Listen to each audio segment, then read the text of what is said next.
Excelentísimo señor Nuncio Apostólico, Monseñor Luigi Roberto Cona, Eminentísimo señor Cardenal,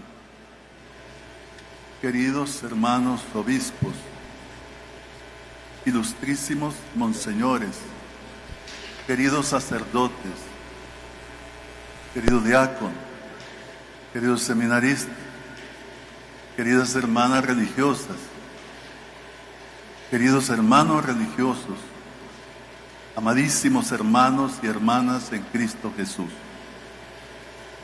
Celebramos un año más la solemnidad dedicada al divino Salvador del mundo, que transfigurado a los ojos de sus apóstoles, Simón Pedro, Santiago y Juan, quiso recordarnos que no hay resurrección sin cruz. Esto implica que desde el lugar que cada uno ocupa en la historia, debe trabajar por bajar de la cruz a los pueblos crucificados, pueblos como el nuestro, que por siglos ha sufrido la opresión y el olvido de aquellos que han tenido en sus manos el deber de liderarlo con justicia y derecho, como Dios lo ha pedido desde siempre. Confrontar Miqueas 6:8. Nuestra conferencia episcopal ha iniciado el proceso de canonización de un grupo grande de nuestros mártires de recién conflicto armado que hemos sufrido en el país. Hoy quiero citar de modo especial a uno de estos mártires. Me refiero al padre Ignacio Ellacuría.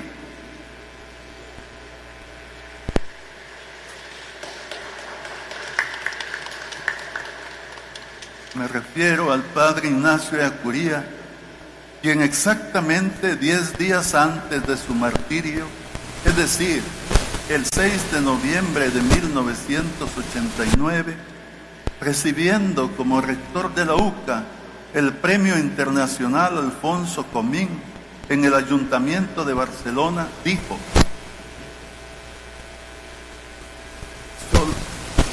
solo utópica y esperanzadamente uno puede creer y tener ánimos para intentar con todos los pueblos y oprimidos del mundo revertir la historia, subvertirla y lanzarla a otra dirección.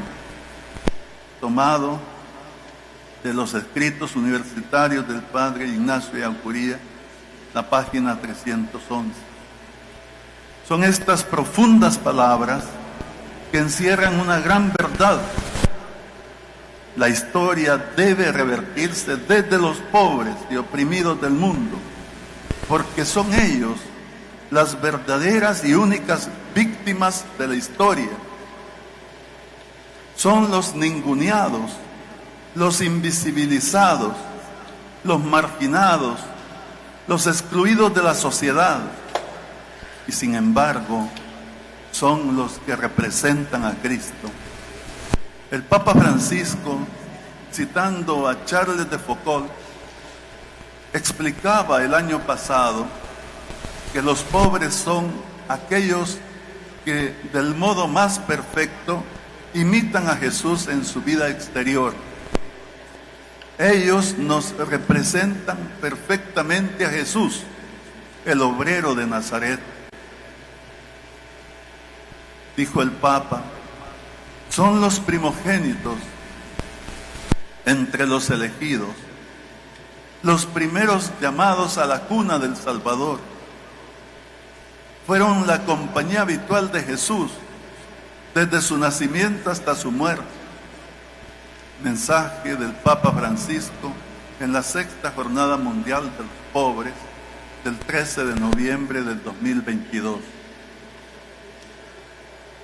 En el siglo XVI, otro insigne miembro de nuestra iglesia denunciaba, mientras pedía al rey de España intervenir en defensa de los indios, que Cristo era una vez más abofeteado y ultrajado en los habitantes de nuestros pueblos originarios.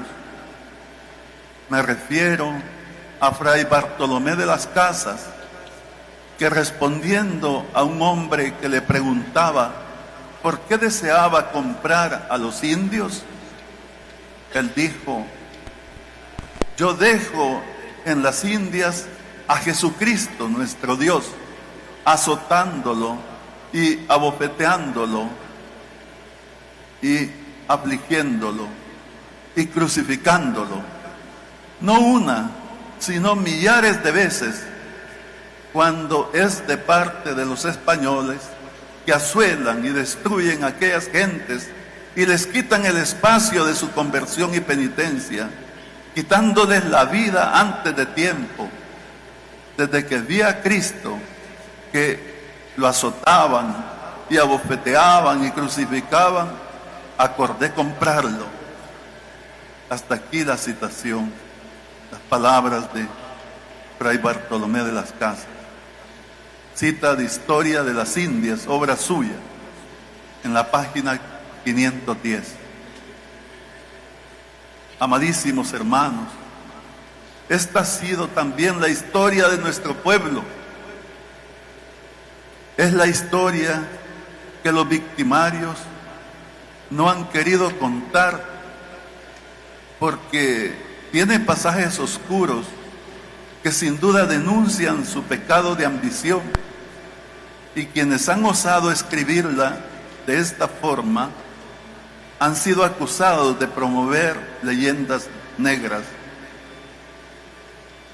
Pasajes oscuros de la historia que la Iglesia siempre ha intentado iluminar. Lo decía San Óscar Arnulfo Romero en 1978. La Iglesia se siente lámpara de Dios, luz tomada de rostro iluminado de Cristo para iluminar la vida de los hombres, la vida de los pueblos, las complicaciones y los problemas que los hombres crean en su historia. Siente la obligación de hablar, de iluminar. Hasta aquí las palabras de San Óscar Romero, de sus homilías en el tomo 3, página 148. Y quizá alguien pregunte: ¿para qué iluminar esas partes oscuras y dolorosas de nuestra historia? La respuesta la dan los obispos reunidos en Puebla, para asumir y desde ahí redimir cada uno de estos pasajes dolorosos. Confrontar documento de Puebla en el 469. En verdad, no es ignorando la historia como se logra redimirla, sino asumiendo sus daños, falencias y vicios, para desde allí lanzarlos en otra dirección, como bien señaló en su época nuestro mártir Ellacuría, en una dirección que beneficie a este pueblo pobre y sufrido como es El Salvador. Si iluminamos nuestra historia con la luz de rostro transfigurado de nuestro Señor, encontraremos cómo desde la colonia y todavía más desde la independencia, la violencia ha golpeado y conducido a la muerte a muchos salvadoreños, principalmente a los más pobres. En la actualidad, esa violencia parece casi superada, pero aún hay muchos retos que asumir para que esa historia de violencia fratricida no se repita. Si queremos revertir la historia desde los pobres, es necesario, en primer lugar, seguir trabajando en el mejoramiento de los procedimientos legales para evitar el encarcelamiento de inocentes y la pronta liberación, y para obtener la pronta liberación de los inocentes encarcelados. O sea, la administración de la pronta y cumplida justicia. En cuanto a los culpables, si bien deben cumplir su sentencia, no se les puede abandonar como si fueran sujetos de venganza y no de justicia. Es necesario que reciban tanto atención espiritual, pues también son hijos de Dios, así como atención psicológica. Debe procurárseles formas de invertir su tiempo, no solo con el trabajo, que de por sí significa a todo ser humano dignidad, sino también con buenas lecturas, jornadas de estudio, para que el pago de su condena sea un paso que permita su conversión y no sea un momento que lo sumerja en la desesperación. Es necesario también seguir trabajando en la prevención del origen de la violencia. Se necesita superar los vacíos y falencias que hemos sufrido siempre, sobre todo en el sistema de educación pública. Se necesita con urgencia la reparación y modernización de la infraestructura escolar, la construcción de más escuelas, para que haya escuela hasta en los cantones y caseríos más alejados del país. Ampliar la cobertura educativa y minimizar la deserción escolar. Diversificar los programas de estudio, considerando a nuestros pueblos originarios, que tienen como derecho primario el estudio de su idioma nativo y la conservación de su cultura. Continuar con la entrega de equipo moderno que facilite el aprendizaje. Promover el deporte y el arte como formas de esparcimiento y crecimiento sano. Brindar óptima formación a docentes y familias involucradas en el proceso de enseñanza-aprendizaje de niños y jóvenes. En segundo lugar, revertir la historia desde los pobres implica invertir grandes sumas de dinero en el área de la salud. Reconocemos los esfuerzos hechos últimamente, pero no son suficientes, porque desde el principio nuestro sistema de salud pública ha sido precario. Urge construir una infraestructura digna para la atención humana y ética de los pobres, así como surtir con los medicamentos necesarios los hospitales, clínicas, sin olvidar la óptima capacitación que debe recibir el personal de salud. En tercer lugar, revertir la historia implica trabajar por el perfeccionamiento del sistema de pensiones que asegure una jubilación digna y vitalicia para todos los trabajadores. En cuarto lugar, implica trabajar por un sistema de leyes que diga un nunca más a la corrupción y a la impunidad, que diga un nunca más a la explotación minera a base de materiales tóxicos,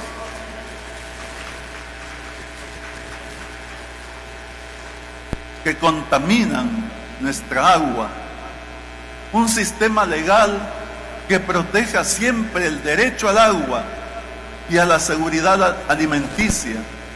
Un sistema legal que mejore el servicio público de transporte.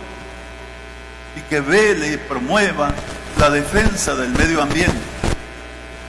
En quinto lugar, revertir la historia desde los pobres implica invertir grandes sumas de dinero en el agro para que nuestros campesinos sean dignificados y motivados a realizar su trabajo. Implica luchar por la dignificación del obrero, abriendo escuelas y bibliotecas donde puedan perfeccionar sus artes y oficios. En sexto lugar, revertir la historia exige la apertura de fuentes de trabajo y el acceso a financiamiento para ingresar al mundo del emprendimiento. Eso implica, como un día recordó el mismo padre Yacuría, sustituir la civilización del capital por la civilización del trabajo. Confrontar su mismo libro en la página 301, y la civilización de la solidaridad. Y finalmente, revertir la historia desde los pobres implica que toda la fuerza viva de este país, es decir, los dueños del capital, los que ocupan cargos directivos de educación, justicia, gobierno, religión y todos los campos de la ciencia y el saber, se unan, dejando atrás las divisiones exacerbadas por la ideologización y los partidismos que han desangrado por años este país, principalmente a los más pobres. Es necesaria la unidad de todas las fuerzas vivas y sólo así el país va a poder salir adelante del subdesarrollo. Pero esa unidad y ese trabajo por revertir la historia desde los pobres no nace solo de una exigencia ética, nace de una exigencia superior y trascendente. Hemos escuchado hoy en la primera lectura del libro de Daniel que el profeta vio una figura humana a quien dieron el poder y el dominio y a quien todos los pueblos, naciones y lenguas respetarán. Su dominio es eterno y su reino no tendrá fin. Daniel 7:14. Amadísimos, la Iglesia siempre ha visto en esta figura humana a Jesucristo, que ha resucitado y ha ascendido a los cielos. Fue exaltado por su Padre, quien le concedió el nombre superior a todo nombre, para que ante su nombre toda rodilla se doble en el cielo, la tierra y los abismos, y toda lengua confiese que Jesucristo es el Señor. Filipenses 2, del 9 al 10. Su reinado no es de opresión, sino como bien lo exalta el autor sagrado en el Salmo responsorial que acabamos de recitar. Es un reinado de alegría, de regocijo, porque reina la justicia. Salmo 96. Su reino y su reinado no son una falsedad, ni mucho menos. Son una forma, ni mucho menos una forma de evadir los problemas de la realidad. De esto da testimonio el apóstol Simón Pedro en la segunda carta, la que hemos escuchado hoy en la segunda lectura. Nos ha dicho: nosotros escuchamos esta voz venida del cielo mientras estábamos con Él, con el Señor, en el Monte Santo. Segunda Pedro capítulo 1. Se refiere a la voz que escucharon él, Santiago y Juan, aquel día que subieron con el Señor al monte Tabor. El Señor se transfiguró frente a ellos y conversaba con Moisés y Elías. Mateo 17, 2 al 3. Una voz que salía de la nube dijo: este es mi Hijo muy amado, escuchadlo. Mateo 17, 5. Después de lo cual, el Señor los invitó a no tener miedo, a bajar de la montaña para vivir los acontecimientos que seguirían. Y solo después de su resurrección lo van a comprender todo. Es decir, que la muerte no tiene la última palabra. Él, el Señor Jesús, iba a resucitar y recibir el reino total. Por eso, Simón Pedro y los demás apóstoles anunciaban la venida gloriosa y llena de poder del Señor para juzgar a todas las naciones del mundo. Segunda Pedro capítulo 1 versículo 16. Amadísimos hermanos y hermanas, que la celebración de la transfiguración del Señor este año no sea una más de nuestra vida, sino un verdadero motivo para luchar por transfigurar nuestro país según el querer de Dios. Pidamos al divino Salvador del mundo, por intercesión de María Santísima y nuestros mártires, que seamos capaces de revertir nuestra historia en favor de nuestro pueblo pobre que tanta injusticia ha sufrido.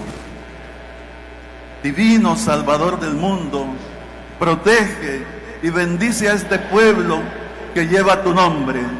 Amén.